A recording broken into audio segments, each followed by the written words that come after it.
Bismillahirrahmanirrahim.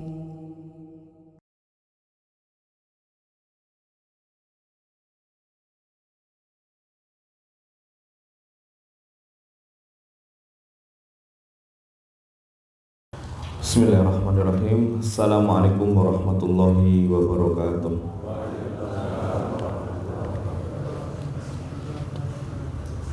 Alhamdulillah. Alhamdulillahilladzi hadana lihada wa ma kunna linahtadiya laula an hadanallah. Asyhadu an la ilaha illallah wa asyhadu anna Muhammadan abduhu wa rasuluh. Allahumma salli wa sallim wa barik ala nabiyyina Muhammad wa ala alihi wa ashabihi ajma'in. Amma ba'd.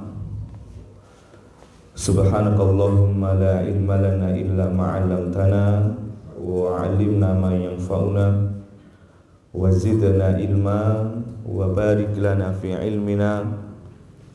Allahumma arinal haqqa haqqan warzuqna ittiba'ah wa arinal batila batilan warzuqna ijtinabah.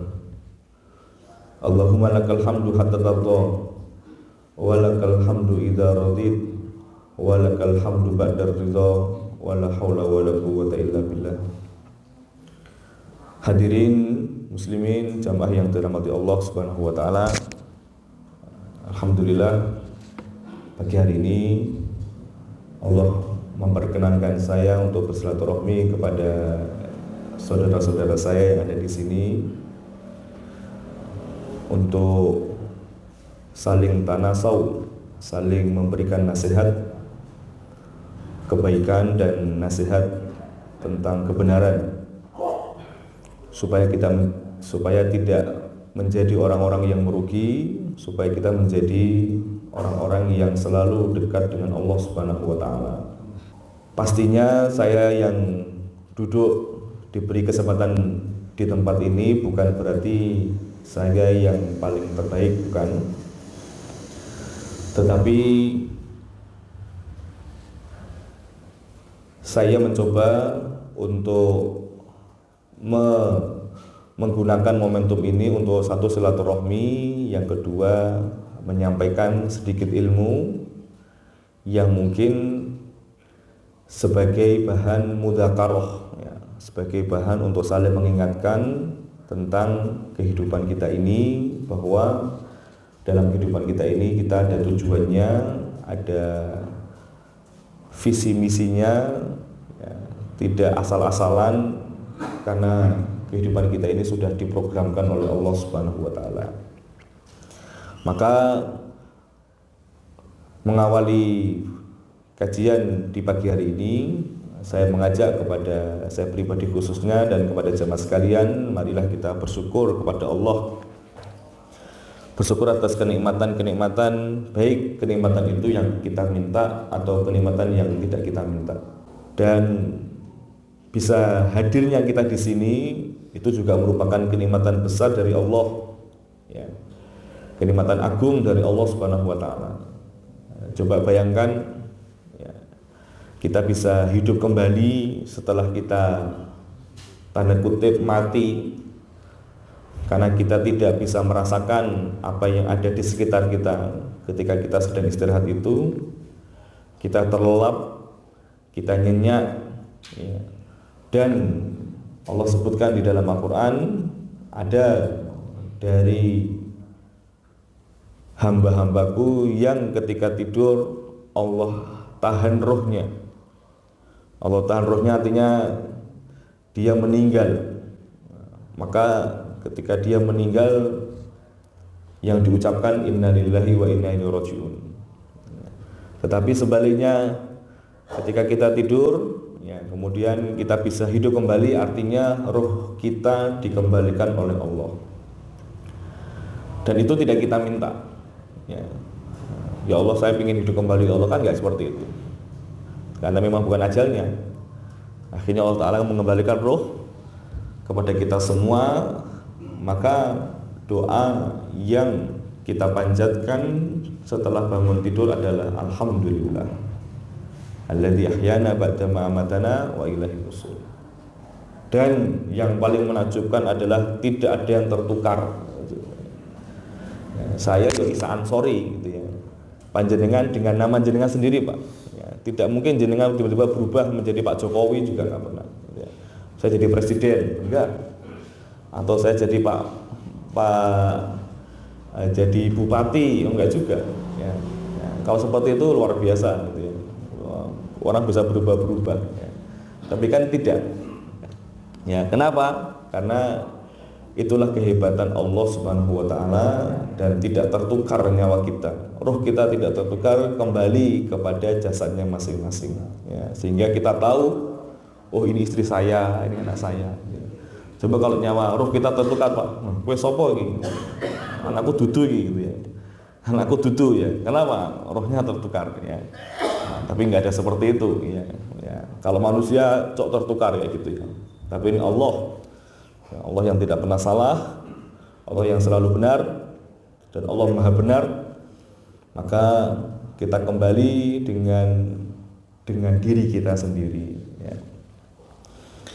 Maka doa yang kita ucapkan, alhamdulillah, alladzi ahyana ba'da ma amatana wa ilaihin nusyur. Baik. Hadirin yang dirahmati Allah, di sini saya ingin berbagi. Dan sudah saya sampaikan bahwa materi kita adalah tadabbur surat Al-Fatihah. Ya. Materi ini saya angkat karena Al-Fatihah adalah surat yang banyak kita baca, yang sering, ya, mungkin dalam satu hari bisa 17 kali minimal, yang sholatnya 5 waktu gitu ya. Ya, seorang sholat ya orang mungkin mau Al-Fatihah gitu. Atau paling tidak ditambah dengan sholat-sholat sunnah, jadi bisa lebih dari itu. Dan harusnya para hadirin sekalian, surat-surat yang sering dibaca Nabi itu harusnya kita harus lebih paham maknanya, harus kita ketahui maknanya. Karena Nabi itu ya membaca, ada beberapa surat yang sering beliau baca, baik itu harian atau pekanan. Ya, dan itu sebenarnya kalau mau kita tadabburi, kalau mau kita renungkan, gitu ya, insya Allah itu menjadi lebih hebat. Ya, sehingga kita membaca itu seakan-akan Quran itu diturunkan kepada kita. Ya, ya, makanya kan para sahabat, para ulama menyebutkan bacalah Al-Quran itu sebagaimana Quran itu diturunkan kepada para sahabat. Ya. Jadi ketika kita baca Quran itu kalau bisa sampai benar-benar, oh seperti ini toh, seperti ini toh, seperti ini toh. Ya. Yang dengan Al-Quran itu hati kita jadi lembut, ya, bukan jadi keras, ya, bukan tambah sombong, bukan. Tapi dengan baca Quran itu kita jadi semakin tambah baik, tambah soleh, tambah lembut hati kita, tambah ruhama, ya, tambah cinta, kasih sayangnya kepada orang-orang yang beriman. Ya. Itu seperti itu harusnya. Lah problem kita adalah kita baca tapi kita nggak tahu apa yang dibaca, ya. Sehingga dibaca berkali-kali dan juga nggak paham. Dibaca berulang-ulang tapi juga nggak ngerti-ngerti juga. Ya. Makanya tadi saya sudah ngobrol dengan Pak siapa tadi, ya, ya kajian di sini adalah kajian ada beberapa tema akidah, tema hadis, tema fikih, tema sirah, tema tafsir. Ya. Selain nanti membahas tafsir juz amma, maka saran saya adalah membahas tafsir surat yang sering dibaca oleh Rasulullah SAW. Ya. Surat yang sering dibaca Nabi dalam pekanan ada berapa surat, Pak? Surat apa? Surat yang sering dibaca Nabi dalam pekanan. Satu, ada 7. Satu, Al-Kahfi. Ya. Ya. Di malam Jumat atau di hari Jumatnya. Ya. Kemudian yang kedua, surat Al-A'la. ya, di dalam sholat Jumat, ya, Nabi sering baca surat Al-A'la. Gandengannya apa Pak? Al-Ghasyiyah. Kemudian apa lagi? As-Sajdah dibaca kapan? Ya, setiap subuh di hari Jumat. Ya, nanti dipraktekkan. Ya. Ya. Jadi Nabi itu kalau sholat subuh itu sering baca surat As-Sajdah. Rakaat yang pertama, rakaat yang keduanya baca surat apa? Al-Insan. Ya, Al-Insan. Ya. Jadi As-Sajdah, kemudian Al-Insan. Kemudian yang keenam surat Al-Jum'ah. Ya. Jadi Nabi kalau sholat Jumat itu kadang-kadang baca surat Al-Jum'ah, juga kadang-kadang membaca surat Al-A'la, ya. Al-Jum'ah dan Al-Munafikun, ya. Jadi ada 7 surat ini, ya. Nah, 7 surat ini adalah surat yang sering dibaca Nabi dalam pekanan beliau. Nah, ini harusnya kita tahu karena memang isinya luar biasa. Dan kenapa Nabi itu memerintahkan kita atau menganjurkan kita membaca ini? Ya, paling tidak hadirin yang dirahmati Allah, ada makna-makna atau ada pesan-pesan yang ingin beliau sampaikan. Kenapa Nabi SAW memerintahkan saya untuk membaca surat Al-Kahfi dalam setiap pekan itu?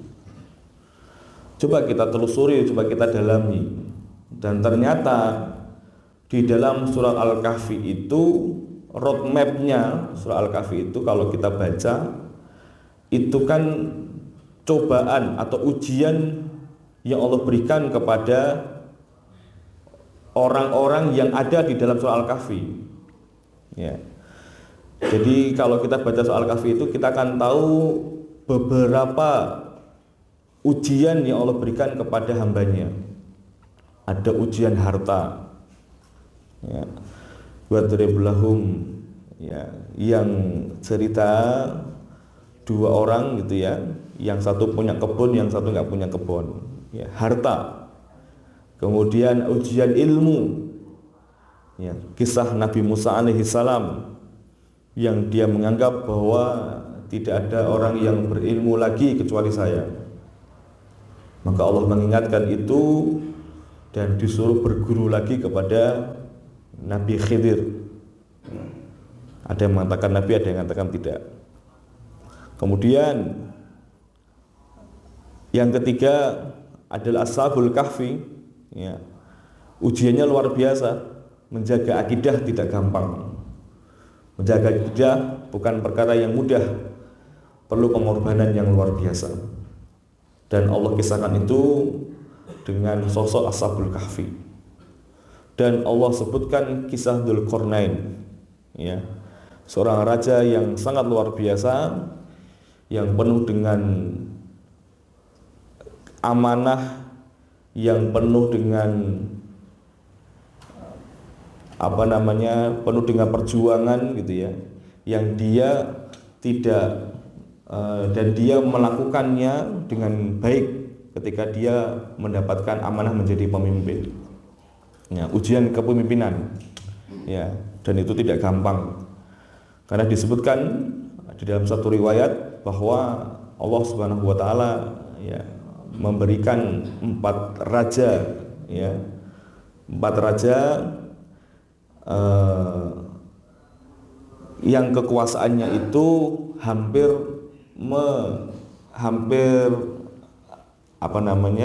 yang kekuasaannya itu hampir 2/3 dunia, gitu ya.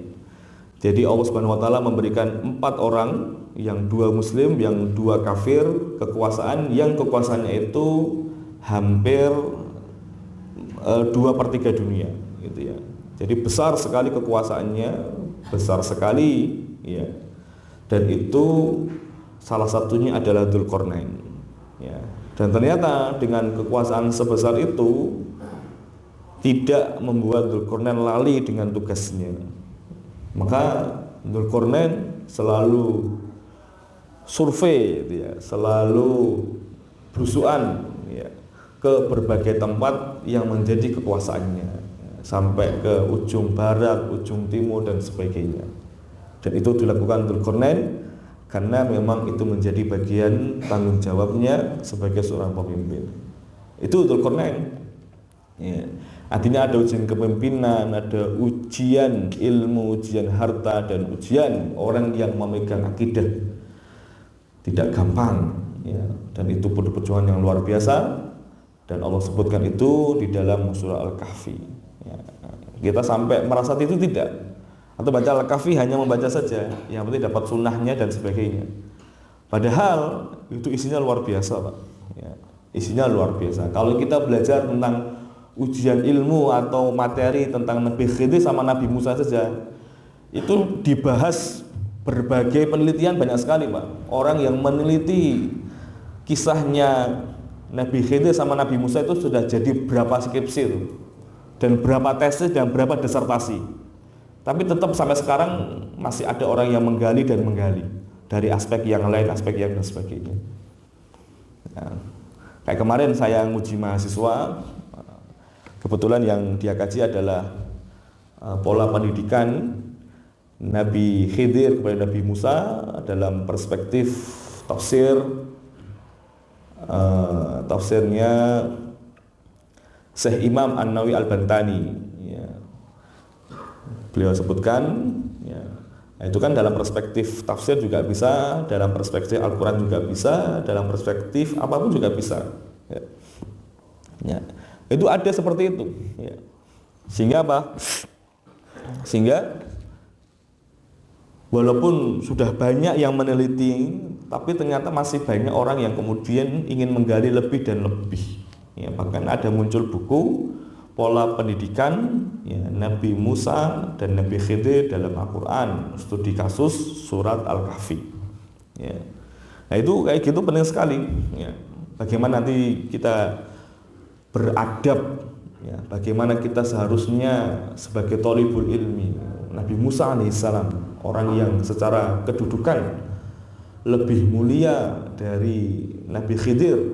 Jelas Nabi Musa adalah ulul azmi. Nabi Musa adalah nabi yang ada pengikutnya. Nabi Khidir tidak punya, ya. Kemudian Nabi Musa adalah nabi yang mengalahkan Fir'aun, ya, luar biasa. Tapi disuruh belajar lagi, Pak. Bayangkan.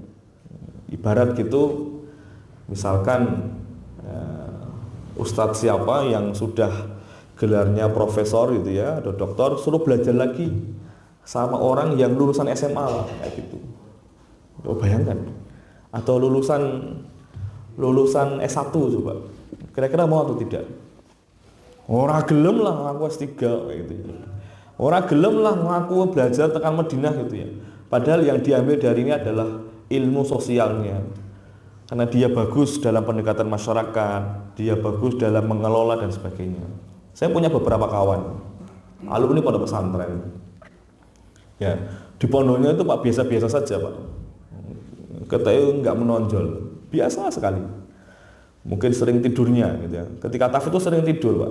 Bayangkan satu semester 6 bulan nggak nambah satu ayat pun, loh, bayangkan. Luar biasa ini ya. Luar biasa ndableknya ini ya.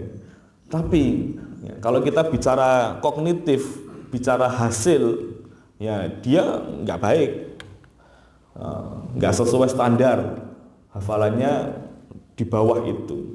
Ya, tetapi coba kita lihat ketika di masyarakat, coba ketika dia berkiprah di masyarakat, dia bisa menggerakkan masyarakat, baik menggerakkan sosial dan ekonominya.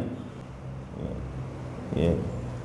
Dia menjadi dai luar biasa di kampungnya itu dan punya pondok pesantren sendiri, gotong royong bersama masyarakatnya, ya, punya binaan. Kalau dia pengajian seperti ini yang hadir 2000 orang. Padahal nih pondoknya dulu turunan, Pak. Turu Kalau ngaji biasa kan habis subuh kita ngaji, dia boleh tempat yang paling pojok gitu ya, harus selimut, ya, turu, Pak, gitu ya. Ya, doanya bukan Robbi zidni ilma warzuqni fahma gitu ya, tapi doanya bismika Allahumma amutu wahya itu ya. Kelenger lah akhirnya. Itu kayak gitu, tapi ternyata di masyarakat luar biasa. Artinya ada beberapa orang yang seperti itu. Mungkin secara IQ-nya enggak bagus, tapi secara pembinaan dia akhirnya di masyarakat lebih terasa dibandingkan orang-orang yang mungkin secara akademik bagus, tapi dia hanya pintar berretorika saja, tidak bisa berkiprah banyak di masyarakat. Ya, dan itu banyak sekali. Nah, itu baru Al-Kahfi, Pak. Ya, itu berarti belum Al-Jum'ahnya, ya, belum Al-Munafikunnya, kemudian belum As-Sajadahnya, belum Al-Insannya. Itu nanti didalami, Pak. Maka saya punya kajian di Pekalongan itu Tadabbur Al-Quran. Ya. Yang kita kaji nggak banyak memang, satu ayat tapi mendalam. Ya. Kita ambil dari segi bahasa, dari segi semiotikanya, ya, munasabahnya, gitu ya. Kemudian kita juga kaji dari aspek balaghahnya dan seterusnya. Sehingga apa? Quran itu terasa sangat kuat. Kenapa Quran memakai kata ini dan kata itu bisa kita kaji dan bisa kita gali. Ya. Kenapa Quran memakai kata ikra? Ya, bukan kata utlu. Ya. Ikra itu kan membaca. Di dalam bahasa Arab membaca itu ada dalam Al-Quran itu dengan dua, yaitu ikra dan utlu, tala yatlu, qara'a yaqra'u. Kenapa dalam wahyu yang pertama Allah turunkan dengan mengucapkan ikra, bukan utlu bismi rabbikal ladzi khalaq, tapi ikra? Kenapa seperti itu? Bisa digali, dikaji dari segi balaghah, dari segi penguatan bahasanya, dan kemudian dikembangkan dan seterusnya. Maka itu luar biasa, dan ini adalah surat-surat yang sering dibaca Nabi dalam pekanan beliau. Artinya ada poin-poin penting yang ingin beliau sampaikan dengan memilih surat ini. Surat itu banyak sekali, 114 surat. Ya, ada 6.236 ayat, ada 77.439 kata. Tetapi Nabi SAW memilih beberapa surat yang dijadikan sebagai pegangan beliau untuk dibaca setiap pekan, dan itu perlu dikaji. Kemudian yang berikutnya harian. Yang harian ini ya saya kira yang paling gampang Sabihis ya, karena ini yang dibaca di dalam witir ya. Kemudian Al-Ikhlas, Al-Kafirun sama Al-Ikhlas. Dan yang paling penting dari itu semua adalah Al-Fatihah. Al-Fatihah ini penting sekali. Nah, Al-Fatihah ini luar biasa, maknanya dalam. Nanti akan saya sampaikan kenapa bisa sedalam itu Al-Fatihah. Ya, makanya Ali bin Abi Thalib mengatakan, seandainya kalau ada orang yang kemudian menggali surah Al-Fatihah itu, maka dia ketika menggali ya, isi daripada Al-Fatihah, hasilnya dari kajiannya itu tidak cukup dibawa oleh 70 onta. Ya. Kata Ali bin Abi Thalib radhiyallahu anhu. Ya. Maka wajar ketika misalkan Al-Imam Ibnu Qayyim ya, rahimahullah ta'ala mengarang kitab Madarijus Salikin fi Manazil Iyyaka na'budu wa iyyaka nasta'in. Itu hanya membahas satu ayat saja, Pak. Iyyaka na'budu wa iyyaka nasta'in, jadinya 2 jilid.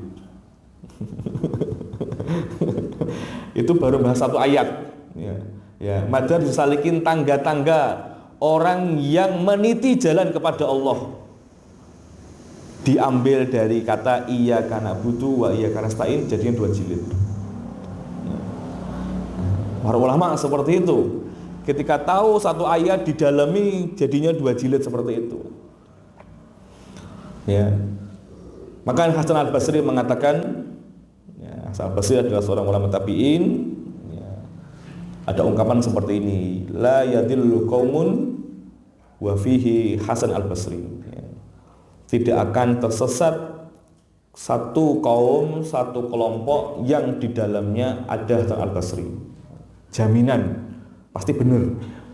Jaminan kalau orangnya pasti ngajak kebaikan. Beliau sampaikan, ya, Allah Subhanahu wa taala menurunkan syariat-syariatnya di dalam 4 kitab sucinya, ya.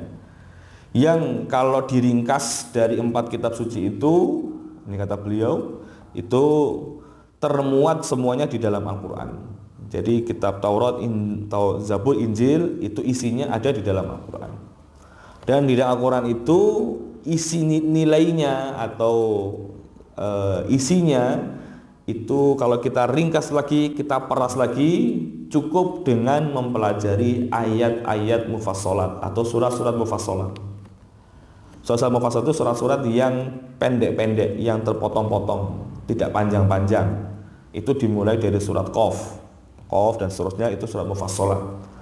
Dan kalau kita ringkas lagi surat-surat mufassalat ini, maka cukup dengan membaca surat Al-Fatihah saja. Jadi Al-Fatihah itu kalau kita kaji mencakup isi Al-Quran dan mencakup 4 kitab yang Allah turunkan kepada nabi-nabi, baik Nabi Muhammad atau nabi-nabi sebelum Nabi Muhammad SAW. Maka kita akan kaji secara singkat, tapi saya tidak membahas secara detail. Saya akan membahas secara globalnya saja. Nanti panjenengan punya kewajiban mendalami itu semua. Sekarang pertanyaan saya sama panjenengan, ya, kenapa surat ini dinamakan surat Al-Fatihah?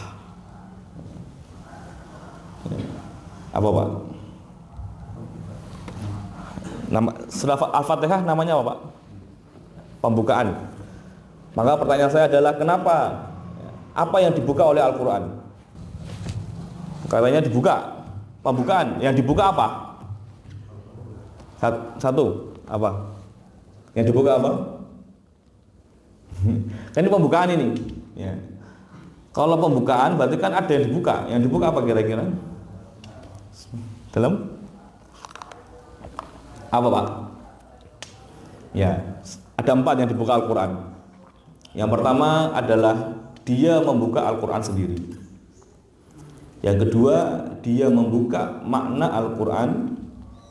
Yang ketiga, dia membuka sholat. Yang keempat, dia membuka kehidupan kita. Ya. Nanti akan saya jelaskan, ya, dari 4 hal ini. Yang pertama, ya, yaitu membuka Al-Quran. Ya, karena dalam 114 surat itu Quran kita itu diawali dengan surat Al-Fatihah. Artinya Al-Fatihah itu membuka, ya. Sebelum kita membaca surat Al-Baqarah, maka kita baca surat Al-Fatihah dulu. Kalau tadarus kan nggak mungkin langsung loncat Al-Baqarah, kan tidak, diawalinya dengan surah Al-Fatihah dulu, ya. Dan itu membuka surat-surat yang lain. Membaca tafsir, para ulama menulis tafsir pakai Al-Fatihah dulu, baru kemudian dengan surat-surat yang lain. Ini saya kira clear, tidak ada masalah. Kemudian yang kedua, Al-Quran, Al-Fatihah itu membuka makna-makna Al-Quran. Sekarang pertanyaan saya selanjutnya adalah, apa yang dimaksud dengan surat itu artinya apa Pak? Kita sering dengarkan, ini surat Al-Fatihah, ini surat An-Nas, ini surat Al-Baqarah. Sekarang pertanyaan saya, surat itu apa? Judul. Dalam kumpulan ayat-ayat. Apa lagi? Dalam tema. Apalagi ini sering kita ngomong loh, tapi nggak tahu ya, gitu ya. Surah itu ya, ngomong surah saja dianggap sebagai bahasa Indonesia yang sudah baku. Padahal ini ada maknanya. Tema tadi kumpulan-kumpulan ayat. Jadi apa? Judul ya, judul tema padha bae gitu ya. Apalagi Ini belajar mikir, ya. Belajar tafsir ini mah belajar mikir, ya. Ya. Definisi khusyuk tidak salah, ya. Tapi ada satu istilah yang diungkapkan oleh ahli bahasa. Surah itu diambil dari kata su'run, artinya sisa. Maksudnya apa? Maksudnya adalah apa yang dikaji, yang dibahas oleh Al-Fatihah itu disisakan untuk dibahas oleh surah setelahnya. Jadi materi atau isi daripada Al-Fatihah itu disisakan untuk dibahas oleh surah setelahnya. Contoh Al-Fatihah yang paling gampang, ya, sehingga nanti kita membuka nomor 2 tadi. Al-Fatihah itu membuka makna-makna Al-Quran. Ketika kita mengucapkan ihdinas siratal mustaqim, siratal ladzina an'amta 'alaihim ghairil maghdubi 'alaihim waladdallin. Ketika kita minta ihdinas siratal mustaqim, ya Allah tunjuki aku jalan yang lurus, tunjuki aku, ya Allah berikan aku hidayah. Berikan aku hidayah ya Allah. Hidayah yang kayak apa? Bentuknya kayak apa? Maka Allah Subhanahu wa taala menjelaskan itu di dalam surat berikutnya. Yaitu apa? Yaitu dzalikal kitabul la raiba fihi hudan lil muttaqin. Kalau kita semua benar-benar konsekuensi meminta petunjuk kepada Allah, maka pelajari Al-Quran. Karena Al-Quran itu hudan, sebagai petunjuk yang kita minta setiap hari itu. Ihdina, ihdina, ihdina, ya Allah berikan aku hidayah menuju jalan yang lurus. Supaya bisa jalan yang lurus bagaimana ya Allah? Maka Allah berikan panduannya. Dan panduan itu ada di dalam Al-Quranul Karim. Dzalikal kitabul la raiba fihi hudan lil muttaqin. Ya. Kemudian siratal ladzina an'amta 'alaihim, jalannya orang-orang yang engkau beri nikmat. Siapa itu? Allah jelaskan setelah ayat berikutnya. Alladzina yu'minuna bil ghaibi wa yuqimunas sholata wa mimma razaqnahum yunfikun walladzina yu'minuna bima unzila ilaika wa unzila min qablik wa bil akhirati hum yuqinun ulaika ala hudam mir rabbihim wa ulaika humul muflihun. Jadi kalau kita ingin meminta kepada Allah jalannya orang-orang yang engkau beri nikmat itu, siapa yang menjadi apa perilaku mereka, bagaimana ibadah mereka, bagaimana amalan mereka dijelaskan oleh Allah di ayat setelahnya. Alladzina yu'minuna bil ghaibi dan seterusnya.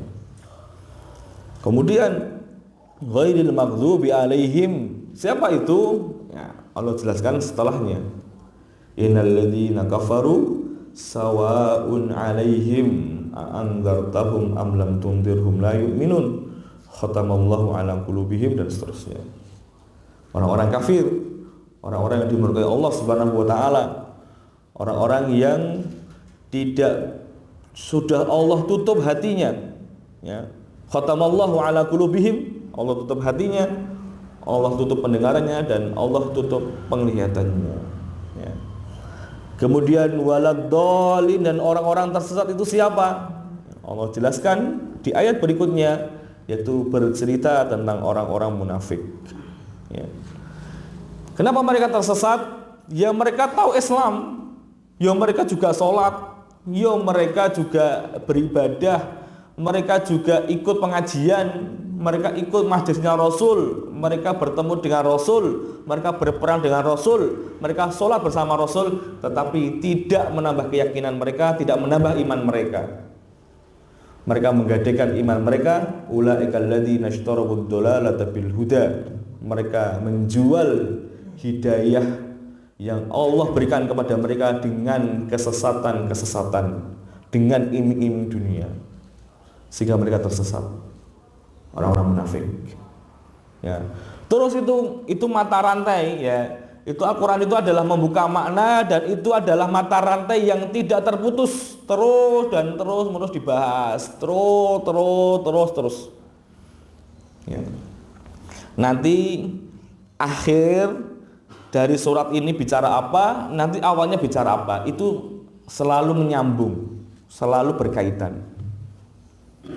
Di dalam ulumul Quran, kalau panjenengan membaca ulumul Quran, itu ada materi tentang munasabat, menyesuaikan, mengkorelasikan antara satu surat dengan surat yang lain. Bahkan awal suratnya berkata apa, akhir suratnya berkata apa, itu berkorelasi, nyambung semua. Ya, dan itu pastinya yang bisa mengkaji adalah para ulama yang luar biasa. Mereka detail dalam membahas ini. Di dalam kitab tafsir yang dikarang oleh Al-Imam Al-Biqai dijelaskan seperti itu. Jadi beliau mengkaitkan antara satu ayat dengan ayat yang lain, satu surat dengan surat yang lain, bahkan awal surat dengan akhir surat itu ada korelasinya. Terus menerus sampai nanti akhir surat An-Nas. Nah, kita loncat ya. Kan nggak mungkin saya nyampaikan semua gitu ya, bisa sampai 2 jam itu ya, sampai sehari ya. Dan itu ada penjelasannya dan itu disebutkan oleh Al-Imam Biqai dalam kitabnya Nadhud Duror fi Tanasub bainal ayati was suwar. Sampai kemudian sampai surat Al-Kafirun. Al-Kafirun ayat terakhir bunyinya apa, Pak? Lakum dinukum waliyadin. Kemudian surat berikutnya adalah surat An-Nasr. Ayat yang pertama apa bunyinya? Idza jaa nasrullahi wal fath. Nah, kira-kira apa korelasinya, Pak? Kira-kira apa munasabatnya apa kira-kira? Kira-kira kaitannya apa ini antara akhir surat Al-Kafirun dengan awal surat An-Nasr ini kira-kira apa? Lakum dinukum waliyadin, bagimu agamamu dan bagiku agamaku. Apabila telah datang pertolongan Allah dan kemenangan. Ya, kira-kira apa ini sambungannya apa kira-kira?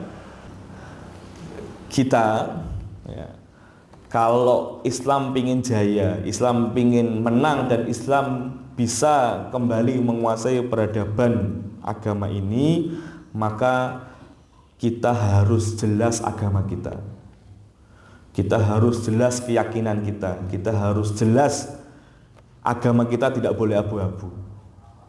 Karena kalau kita sudah jelas agama kita, kita sudah jelas keyakinan kita, tidak ada abu-abu di situ, maka Allah akan memberikan kemenangannya dan akan memberikan pertolongannya kepada kita.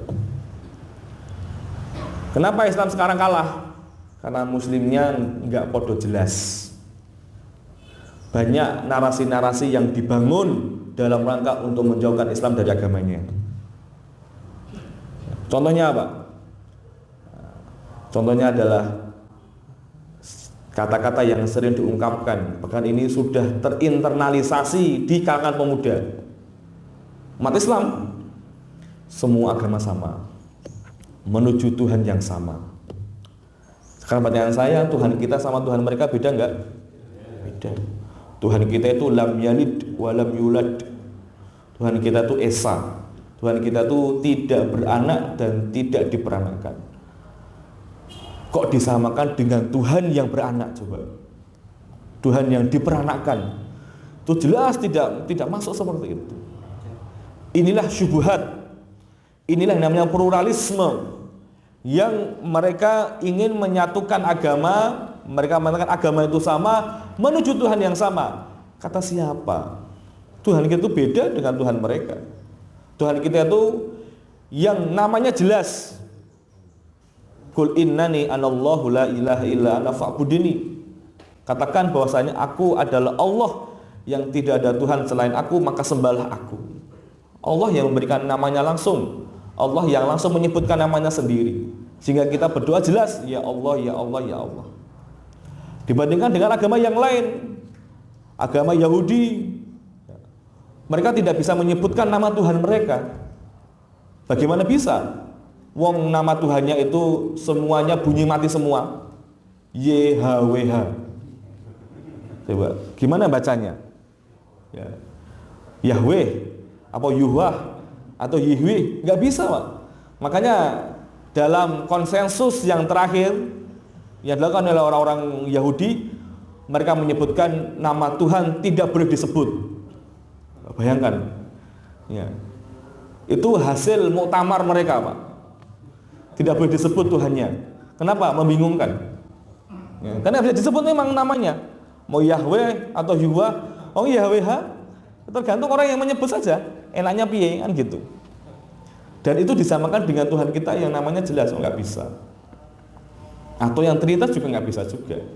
Ya, karena Tuhan kita jelas, secara namanya jelas, kemudian Dia bagaimana sifatnya juga jelas, dan itu adalah Allah Subhanahu Wa Taala, Rabbul Alamin, Rabb semesta alam. Ya, mempunyai nama-nama yang sempurna dan sifatnya yang sempurna. Ya, dan itu gaung ini dinarasikan di mana-mana, Pak. Di mana-mana, sehingga orang, ya, ujung-ujung apa pluralisme itu? Relativisme. Ya, ujung-ujung pluralisme ada relativisme, yaitu apa? Menganggap semua agama itu benar.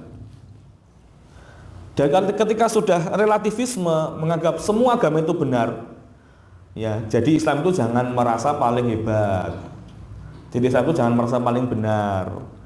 Jadi Islam itu jangan merasa paling benar sendiri, gitu ya. Jadi semuanya juga benar, ya. Padahal agama-agama yang lain membolehkan perzinahan, itu benar. Agama lain membolehkan perzinahan, membolehkan minum-minum keras, ya. Agama yang lain membolehkan ini dan itu, sedangkan Islam nggak boleh. Lah itu gimana kalau kayak gitu? Ya. Ya. Standarnya nggak jelas. Yang memang tujuan dari pluralisme ke relativisme sampai kepada nihilisme. Apa itu nihilisme? Orang yang akhirnya tidak mengakui Tuhan. Apa agama? Ya. Wong padha wae bener kabeh kok. Makanya ada yang agama oplosan, gitu ya. Jadi sholatnya, ya, koyo Islam gitu, Pak. Ya. Kemudian tapi tebusannya koyo orang-orang Kristen kayak gitu ya. Jadi Anda punya dosa, nggak apa-apa. Bawa uang 20 juta, dosa kamu dihapuskan oleh Allah. Nah, gitu ya. Seperti itu. Jadi agama oplosan ini ya. Agama oplosan, agama yang mengambil sana ambil sini, mengambil yang baik yang mana dan sebagainya. Itu seperti itu. Dan itu ada di masyarakat kita, bahkan di dunia akademis ada seperti itu. Yang apa agama? Agama itu mengikat, agama itu menjadikan kita tidak bebas dan sebagainya, sehingga akhirnya mereka ujung-ujungnya apa? Tidak mau beragama, nihilisme. Ya. Makanya kalau kita ingin mendapatkan pertolongan Allah dan kemenangan, maka kita harus jelas akidah, kita harus benar-benar yakin dengan agama kita itu. Ya. Barulah kemudian di akhir surat Idza Allah sebutkan fasabbih bihamdi rabbika wastaghfir, maka bertasbihlah kepada Allah dengan memujinya, dengan memuji Allah, dan beristighfarlah, meminta ampun kepada Allah. Dan munasabahnya dengan ayat, dengan surat setelahnya, tabbat yada abi lahabi wa tab. Apa kira-kira? Kita diperintahkan oleh Allah Subhanahu wa taala untuk selalu bertasbih kepada Allah, meminta ampun kepada Allah. Ya. Karena ada orang yang secara nasab dekat dengan Nabi. Bahkan dia adalah besanan dengan Nabi. Abu Lahab ini itu kan anaknya yang laki-laki, dua-duanya dinikahkan dengan anaknya Rasulullah SAW. Ya. Secara hubungan kerabat dekat, lawang dia adalah pamannya. Lebih dekat lagi besanan juga. Tetapi Allah murka kepadanya dan dia mendapatkan label kecelakaan karena dia tidak mau bertasbih dan meminta ampun kepada Allah Subhanahu wa taala. Ya. Maka kalau kita sudah tahu yang celaka adalah Abu Lahab, supaya kita jangan meniru Abu Lahab karena dia mendapatkan kecelakaan, maka apa yang harus kita lakukan? Qul huwallahu ahad. Mengesahkan Allah Subhanahu wa taala. Ya. Jelas akidah kita. keyakinan kita jelas. Ya. Ahad. Abu Lahab percaya nggak ada Allah. Tahu Pak ada Allah. Tahu kalau Allah itu menciptakan langit dan bumi. Tahu kalau Allah itu yang memberikan rezeki baginya, untuknya. Tetapi bersama dengan itu Abu Lahab juga membuat berhala yang disembah juga. Membuat tandingan untuk Allah Subhanahu wa taala. Maka kita tidak boleh seperti itu. Kalau memang kepada Allah, ya Allah saja. Qul huwallahu ahad. Allah itu esa. Allahu somad, Allah tempat bergantung, bukan ke berhala. Itu maknanya seperti itu. Itu munasabat. Kemudian sampai Al-Falaq An-Nas. Ketika kita sudah bertauhid, ketika kita sudah memegang akidah kita dengan sebenar-benarnya, apakah tidak ada gangguan? Ada gangguan banyak sekali, Pak. Banyak gangguan-gangguan. Gangguan itu adalah gangguan eksternal atau internal kita sendiri. Makanya gangguan eksternal itu kita diminta oleh Allah Subhanahu wa taala untuk banyak membaca muawwidzatain. Qul a'udzu birabbil falaq min syarri ma khalaq wa min syarri ghasiqin idza waqab. Itu kan tentang gangguan-gangguan eksternal. Gangguan dari makhluk yang Allah ciptakan, dari kejahatan malam hari, dari buhul-buhul yang ditiupkan, ya, sihir maksudnya, kemudian dari gangguan orang hasad. Itu kan orang-orang dari pihak luar yang selalu mengganggu dakwah kita, yang selalu mengganggu keyakinan kita dengan narasi dan sebagainya. Dan yang paling penting adalah kadang-kadang jiwa kita itu bergejolak. Maka kita juga berlindung dari diri kita, karena mungkin yang bergejolak ini adalah gangguan dari setan. Qul a'udzu birabbin nas, malikin nas, ilahin nas, min syarril waswasil khannas, alladzi waswisu fi sudurin nas minal jinnati wan nas. Nah, ketika kita sudah minta perlindungan seperti itu, Allah ngasih perlindungan kepada kita. Allah ngasih kenyamanan bagi kita. Allah memberikan segalanya untuk kita. Apa yang kita lakukan kepada Allah? Kita mengucapkan alhamdulillahirabbil alamin. Kembali lagi ke awal. Itulah Al-Quran, Pak, mata rantai yang tidak terputus. Dari satu surat ke surat yang lain semuanya akan menyambung, dan ketika surat An-Nas dia akan kembali lagi kepada surah Al-Fatihah. Dan seperti itu terus Al-Quran. Dan itu namanya munasabat. Ya, menyesuaikan, mendekatkan makna satu dengan makna yang lain. Hadirin yang dirahmati Allah Subhanahu wa taala, itu yang kedua, yaitu membuka makna-makna Al-Quran. Al-Fatihah itu ketika kita baca Al-Fatihah maka harus khatam, ya, harus selesai, ya. Makanya apa? Dalam adab, di dalam kita At-Tibyan fi adab hamalatul Quran, ya, dalam adab Syafi'i, ya, disunahkan membaca surat itu yang urut, ya. Dan itu juga tersirat dari apa yang sudah dilakukan oleh Nabi Shallallahu Alaihi Wasallam. Misalkan apa? Jenengan di surat di rakaat yang pertama jenengan baca surat Idza zulzilatil ardu zilzalaha wa akhrajatil ardu athqalaha. Rakaat kedua, ya, jenengan baca surat di bawahnya. Ya, disunahkan seperti itu. Ya, tidak ke atas. Anda baca apa? Inna anzalnahu fi lailatul qadr atau watini wazaitun. Kenapa? Karena tadi dulu, Pak, mata rantai yang tidak terputus. Dia urut dari atas ke bawah. Karena yang mengurutkan surat-surat ini siapa? Allah Subhanahu wa taala. Ketika Allah mengurutkan pasti ada maksudnya, pasti ada pesan yang ingin Allah sampaikan. Kalau dibalik nanti malah fatal, ya. Ya, maknanya malah tidak nyambung. Makanya harus dari atas ke bawah. Dan itu juga dilakukan oleh Nabi. Nabi rakaat pertama baca Sabihis, rakaat kedua baca Al-Qasiyah. Nabi baca Al-Jum'ah, rakaat kedua baca apa? Al-Munafikun. Nabi baca Sajadah, rakaat kedua baca apa? Al-Insan. Ke bawah, bukan ke atas, ya. Maka ada orang-orang yang kemudian membaca dengan keras kok ke atas, ya berarti dia belum mengkaji tentang adab-adab terhadap Al-Quran. Ya. Itu yang kedua.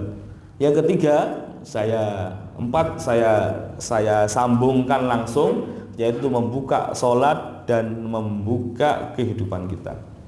Waktu saya tinggal berapa menit ya? Apa sudah selesai? Lebih jam berapa? Sudah selesai? Berarti bersambung ya? Atau nanti jangan kaji sendiri. Sampai jam berapa? Jam 6 ya? 10 menit ya? Ya. Kita membuka, kita bagi, ya. Kita bikin tabel supaya lebih paham. Nah, kita buka cakrawala, kita buka kanvas kita untuk memahami dua makna tadi, ya, yaitu membuka kehidupan kita dan membuka sholat. Ini yang pertama, ini adalah ayatnya, ayat dalam surah Al-Fatihah, dalam surat. Membuka apa tadi? Membuka sholat kita. Dan ini membuka kehidupan kita. Ini namanya tadabbur seperti ini, Pak. Jadi lebih merasuk, lebih menghayati. Ayat dalam surat Al-Fatihah, ayat yang pertama apa Pak bunyinya, Pak? Ya, ada dua pendapat ini ya. Ada pendapat dengan bismillah, ada yang berpendapat dengan alhamdulillah. Dan semuanya ada hadisnya, ada dalilnya yang mengatakan bahwa ayat pertama dengan bismillah itu adalah mazhab Syafi'i. Beliau berpendapat dengan dalil yang menyebutkan bahwa Rasulullah SAW ketika beliau membaca surat Al-Fatihah itu, maka beliau membaca dengan Bismillahirrahmanirrahim. Ya, jadi beliau tidak meninggalkan Bismillah. Ya, dan itu ternyata jadi mazhab Imam Syafi'i juga. Ya, bahwa semua surat-surat itu ayat pertamanya adalah Bismillah. Ya, dan kita Islogowo itu jadi mazhabnya seperti itu. Maka di kawan-kawan kita kalau baca di awal surat pasti diawali dengan Bismillah. Karena seperti itu mazhab. Mereka berpendapat ayat pertama adalah Bismillahirrahmanirrahim, ya, dan itu disampaikan oleh Al-Imam Bukhari dalam kitab Sahihnya. Kemudian kalau yang berpendapat bahwa ayat pertama Alhamdulillah itu adalah pendapat dari hadis Abu Hurairah radhiyallahu anhu, ketika Allah Subhanahu wa taala berfirman, qasamtu sholata baini wa baina abdi wa li abdi mas'al, ya, aku membagi solat itu untukku dan untuk hambaku, dan bagi hambaku apa yang dia minta. Idza qala alhamdulillah hamidani abdi, ya, itu diawali dengan apa? Alhamdulillah, bukan bismillah. Nah, di sini intinya ini ikhtilaf, tidak usah diperdebatkan, tapi saya ingin mengambil dari pendapatnya Abu Hurairah radhiyallahu anhu yang diriwayatkan oleh Imam Muslim. Ya, hadis sahih semua, mau dipakai yang mana silahkan. Yang salah kuwi adu dewi-dewi, ya gitu ya. Yang salah, ya harusnya kita legowo dalam masalah khilafiyat. Nah, saya mengambil alhamdulillah karena itu yang saya pakai, dan ini juga dipakai oleh Tarjim Muhammadiyah. Yang dipakai adalah alhamdulillah. Ayat yang pertama. Salat gerakan pertama apa Pak? Gerakan salat yang pertama? Ya, berdiri itu ya. Ya. Berdiri takbir. Dan kehidupan kita apa Pak? Dan itu adalah kehidupan kita di dunia. Ya. Kemudian ayat yang kedua apa Pak? Ar-Rahman, Ar-Rahim. Kondisi sholat kita sedang apa? Kehidupan kita apa?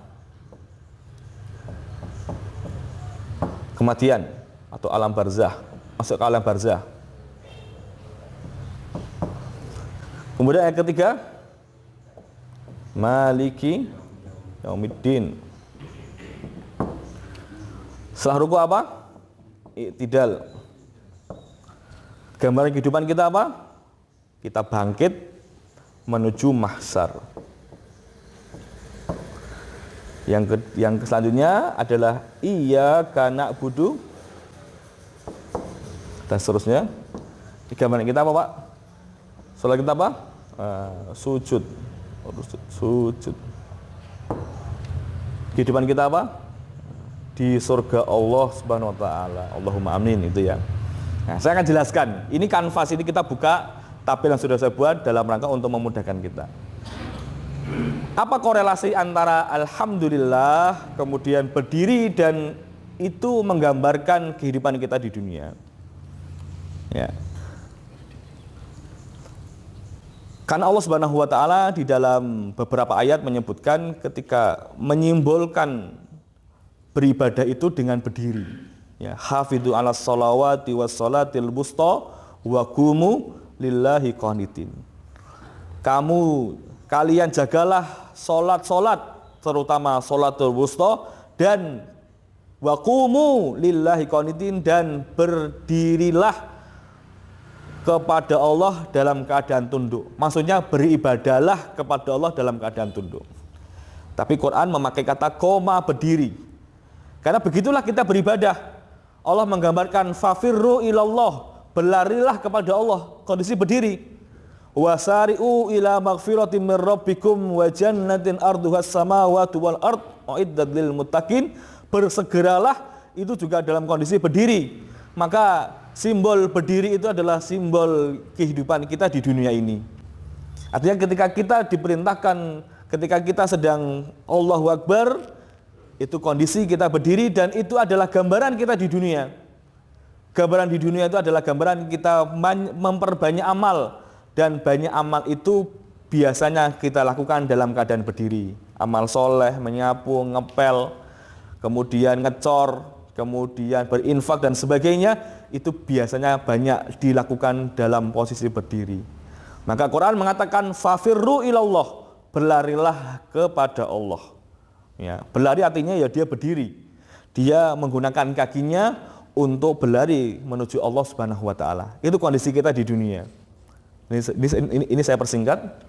Sehingga apa? Sehingga ketika seorang sudah melakukan ya ibadah-ibadah itu, selama apapun dia, mau umurnya 60 tahun, 70 tahun, maka dia pasti akan mati juga.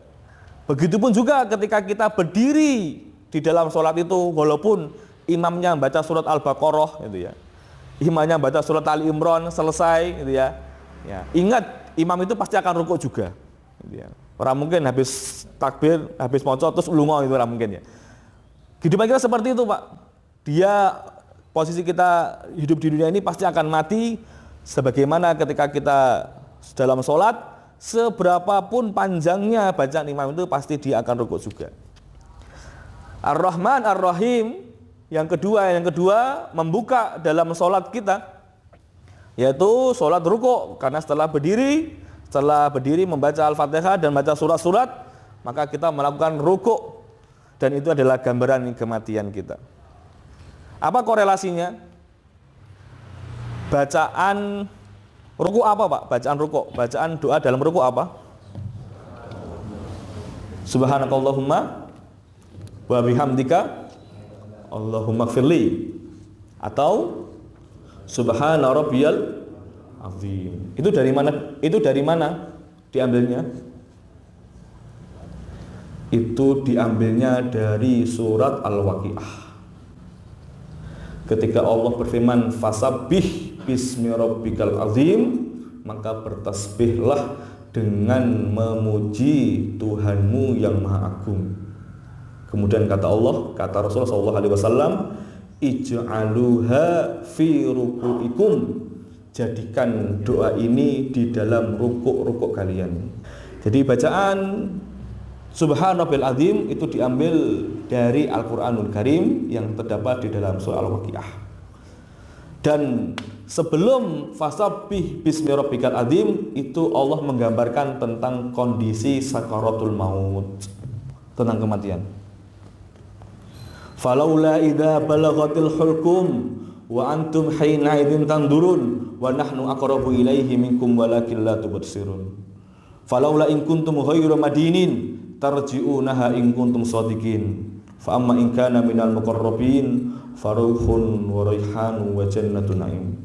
Wa amma in kana amma in kana min ashabil yamin fasalamun laka min ashabil yamin wa amma in kana minal mukadzibin ad-dallin fanuzulum min hamim wa tasliyatu jahim in hadza lahu haqqul yakin fasabbih bismi rabbikal azim. Falaula idza balaghil khulqum, maka seandainya mereka tahu apabila telah terjadi ketika nyawa mereka sudah di khulqum, sudah di tenggorokan. Ketika mereka tahu bahwa kondisi mereka sedang sakaratul maut, nyawa mereka sudah ada di tenggorokan mereka. Falaula idza balaghat wa antum hinaidin tandurun, dan pada saat itu kita sudah tahu posisi kita itu akan menjadi orang celaka atau menjadi orang bahagia. Karena malaikat akan mencabut nyawa orang itu berbeda-beda. Kalau dia orang yang baik akan dicabut dengan yang baik-baik juga, walaupun baiknya yo sakit. Apalagi orang yang kufur kepada Allah lebih ngeri lagi. Ya, sampai muntah-munting ya, sampai kejel-kejel gitu ya. Wa nahnu aqrabu ilaihi minkum walakin la tubsirun. Padahal kita lebih dekat ya kepada kematianmu, tetapi kamu tidak melihat itu. Wa nahnu aqrabu ilaihi minkum walakin la tubsirun, dan kami lebih dekat daripada kalian, tetapi kalian tidak melihat itu. Dan Allah menggambarkan 3 orang bagaimana menghadapi sakaratul maut. Ya. Fa amma in kana minal muqarrabin, kalau yang meninggal adalah orang-orang muqarrabin, orang-orang yang banyak amal solehnya, maka ketika mencabut nyawanya, malaikat mengatakan faruhun wa rihanun wa jannatun na'im. Maka kamu dapatkan ketenangan, kamu mendapatkan kebahagiaan, dan kamu akan mendapatkan kenikmatan-kenikmatan. Dan yang kedua, wa amma in kana min ashabil yamin, tapi kalau dia adalah kelompok ashabul yamin, ashabul yamin juga banyak kebaikannya, tapi juga ada dosanya, cuma kebaikannya lebih banyak daripada dosanya. Artinya dia di bawah muqarrabin, fasalamul laka min ashabil yamin. Malaikat mengatakan selamat, kamu selamat. Ya, kebaikanmu lebih banyak daripada kejelekan kamu. Tetapi wa amma in kana minal mukadzibin ad-dallin, tetapi kalau malaikat sedang mencabut orang-orang yang mendustakan dan orang-orang yang tersesat tadi, fanuzulum min hamim, maka celaka kamu. Ya, maka kamu akan mendapatkan, maka tempat istirahat kamu ada di neraka hamim. Ya, wa tasliyatu jahim, dan tempat kembali kamu ada di neraka jahim. Ya. In hadza lahu haqqul yakin, ini adalah berita yang benar adanya. Maka fasabbih bismi rabbikal azim, bertasbihlah dengan memuji Tuhanmu yang Maha Agung. Ya. Ini bercerita tentang kematian, Pak. Ya, maka kemudian itu dijadikan sebagai doa di rukuk kita. Ya. Ini belum tahu kan? Ya. Maka ketika baca surah Al-Hadid itu ingat kematian, karena ini korelasinya ada dalam surah Al-Waqiah. Ya, diingat, ya. Ya, maka selama apapun berdiri pasti akan rukuk. Ya. Selama apapun kehidupan kita ini pasti kita akan menghadapi kematian, dan kalau bisa kematian itu ketika Allah mengambil nyawa kita, kita termasuk yang muqarrabin, orang-orang yang selalu mendekatkan diri kepada Allah Subhanahu wa taala. Bukan seperti orang-orang yang ketiga, orang-orang yang fanuzulum min hamim, maka kamu akan singgah dulu ya di neraka hamim, wa tasliyatu jahim, dan kamu akan mendapatkan tempat kembalinya adalah neraka jahim. Jadi dari awal kematian sudah diberitahu, Pak, bahwa dia akan jadi orang apa dan sebagainya. Maka bahagialah ketika malaikat mencabut kita dengan faruhun wa rihanun wa jannatun na'im, atau fasalamun laka min ashabil yamin. Ya. Itu seperti itu. Jadi artinya itu adalah kematian, yang kematian itu adalah keniscayaan, maka tinggal kita mempersiapkannya dengan sebaik-baiknya. Sudah jam 6. Saya kira cukup. Tinggal 2, sudah saya kasih clue-nya. Bagaimana korelasinya? Nanti jenengan baca-baca sendiri ya tentang penjelasan ini. Ya, itulah Al-Fatihah, membuka 4 hal dalam kehidupan kita, ya, membuka 4 hal. Yang pertama membuka Al-Quran, yang kedua membuka makna Al-Quran, yang ketiga membuka sholat, dan yang keempat membuka kehidupan kita. Ada penjelasan sendiri tentang mahsyar dan tentang surga, tapi karena waktu yang tidak memungkinkan, saya kira itu cukup yang bisa saya sampaikan. Semoga yang sedikit ini bisa bermanfaat untuk kita dalam rangka untuk tadabbur Al-Quran. Dan inilah yang dinamakan tadabbur Al-Quran, lebih menghayati, lebih mendalami, sehingga ketika kita dalam sholat itu kita tahu kita sedang posisi hidup. Ketika ruku kita sedang posisi siap menghadapi kematian, dan ketika kita bangkit itu adalah posisi kita sedang di yaumil mahsyar, dan ketika kita sujud bayangkan kita ada di surga. Sedikit tambahan, kenapa di surga dikatakan sujud? Karena itu mengambil dari hadis Ka'ab bin Rabi'ah bin Ka'ab al-Aslami ketika dikasih bonus oleh Rasulullah SAW karena beliau ketika mabit bersama Rasul. Orang ini, sahabat ini membantu menyiapkan segalanya untuk Rasul, menyiapkan wudhunya dan sebagainya. Maka orang ini mendapatkan bonus dari Rasul. Ya Rabbi, kamu minta apa? Ya, kamu minta apa? Silahkan, maka aku akan mendoakan kepada Allah untukmu. Karena ini orang cerdas, sahabat cerdas, dia tidak minta yang sepele, tapi mintanya yang besar langsung. Ya Rasulullah, uridu murafaqataka fil jannah. Ya Rasul, aku ingin membersamaimu di surga. Ya, bukan hanya surga saja, tapi surga bersama Rasul. Bayangkan, Pak, ini pinter ini gitu ya. Kalau surga itu insya Allah masuk surga para sahabat, tapi bersama Rasul itu sebuah kenikmatan di atas kenikmatan. Maka Rasul berwasiat kepada sahabat ini, a'inni ala nafsika bi kathratis sujud. Bantulah aku untuk memenuhi permintaanmu dengan memperbanyak sujud. Nah, kalau ingin mendapatkan surga yang tinggi bersama Rasul, maka perbanyak sujud kepada Allah Subhanahu wa taala sehingga kita bisa masuk ke dalam surga, bahkan surganya bersama Rasulullah sallallahu alaihi wasallam. Saya kira itu yang bisa saya sampaikan. Semoga bisa bermanfaat. Sebelum saya akhiri, mungkin ada yang mau bertanya tentang tadabbur surat Al-Fatihah. Tidak ada? Saya kira ini bisa difahami ya. Saya belum membahas per ayatnya. Saya membahas secara globalnya dulu. Ya. Kandungannya luar biasa Al-Fatihah itu, maknanya luar biasa. Apalagi kalau kita membahas satu ayat.